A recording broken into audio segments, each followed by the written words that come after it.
দয়াল পরম প্রেমময় শ্রী শ্রী ঠাকুর অনুকূলচন্দ্রের শ্রীহস্ত লিখিত সত্যানুসরণ গ্রন্থটি পাঠ করব।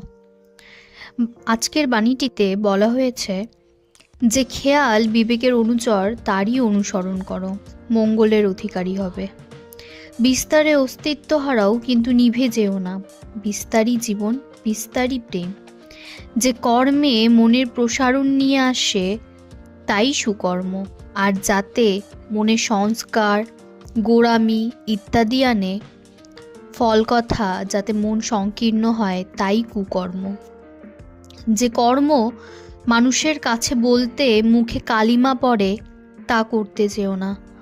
গোপন যেখানে ঘৃণা, লজ্জা, ভয়, সেখানেই দুর্বলতা, সেখানেই পাপ।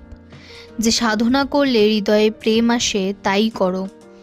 আর যাতে ক্রূরতা, কঠোরতা, হিংসা আসে, তা আপাতত লাভজনক হলেও তার কাছে যেও না। তুমি যদি এমন শক্তি লাভ করে থাকো যাতে চন্দ্র সূর্য কক্ষচ্যুত করতে পারো, পৃথিবী ভেঙে টুকরা টুকরা করতে পারো, বা সবাইকে ঐশ্বর্যশালী করে দিতে পারো, আর যদি হৃদয়ে প্রেম না থাকে, তবে তোমার কিছুই হয়নি। জয়গুরু বলে আজকের বাণীটি এখানেই শেষ করছি।